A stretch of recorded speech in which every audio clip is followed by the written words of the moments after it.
This is a 2008 Audi Q7 with a bit more than 500,000 kilometers.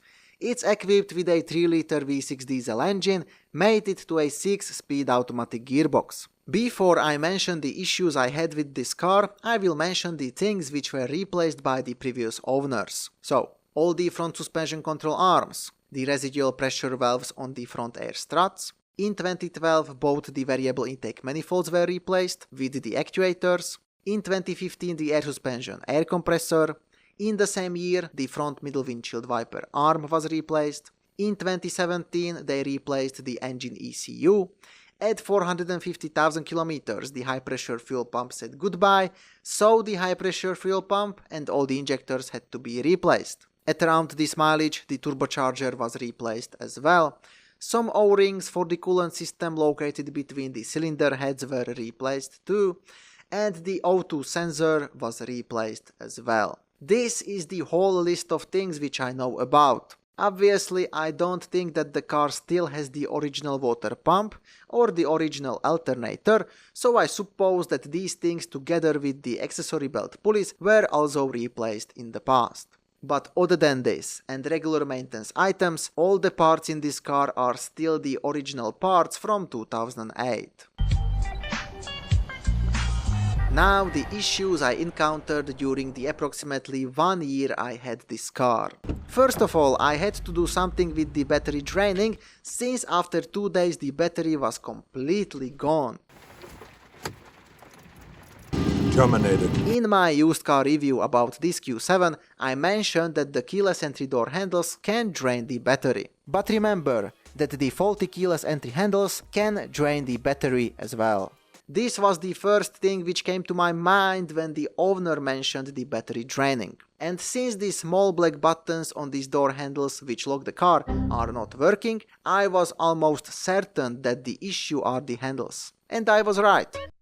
I removed all the door panels and disconnected the wire which goes directly to the door handle in each door. And with this, I fixed the battery draining. After this, I had to do something with the oil pan drain plug, because I had to change the engine oil. There was a very good reason for the sealant there, since some lunatic torqued up the oil drain bolt like an animal and he bent the oil pan at that place. After draining the oil, I was surprisingly optimistic for some strange reason, so I just put back the old screw with a new washer and with a bit of sealant. This was a foolish mistake, since after a while the engine oil started to drip from the plug. At this point I wanted to replace the whole oil pan, until I realized that there is no way to remove the oil pan without lowering the whole huge subframe with the massive cross member. For me, that was not acceptable, so I switched to plan B. I bought a new oil pan screw which was wider than the original and which had an integrated rubber O-ring. I fitted this new plug and believe it or not, the oil dripping was gone. Then the rear air struts started to leak a bit. After 2 days of standing, the rear of the car dropped a little, but after startup it leveled itself.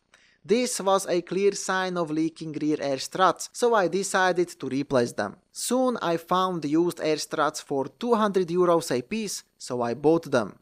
Usually I would not buy used air struts, but these were made in 2014, so they were not that old, they looked good, and they were for a very good price. I also bought new rubber O-rings, which are on top of the air struts, and fitted them in place. Removing the old air struts was surprisingly easy, since all the screws came out without any issues whatsoever, even if the lower main screws had rust on them. But as it turned out, the inside of these screws was spotless, so that's why they were not seized. After fitting the new used air struts, the leaking problem was solved.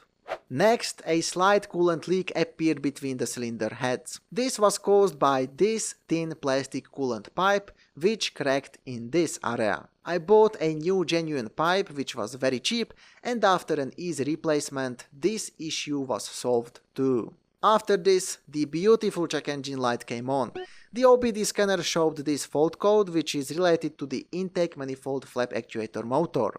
I bought a new actuator motor, replaced it, and the fault was gone. But since the other flap motor was not replaced, the check engine light will be back sooner or later. I'll be back. When the other motor fails too.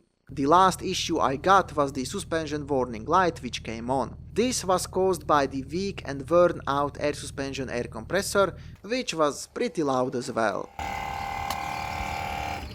When the air suspension warning light came on, the air compressor stopped working completely and I couldn't adjust the right height. Terminated. After restarting the engine, everything worked for a while, but then it stopped working again. At this point, after a bit of calculations, I decided that it's time to move on, so I sold the car. At the end of the day, except the air compressor, there were other ticking time bombs as well. For example, the front air struts could fail at any time.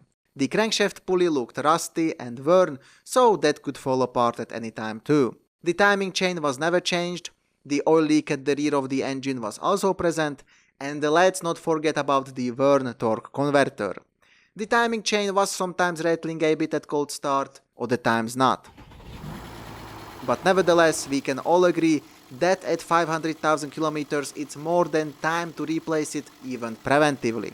To replace the timing chain or to fix the rear oil leak, the engine has to be removed together with the gearbox, which is definitely not an easy nor a cheap job. Other than these things, the car was working fine.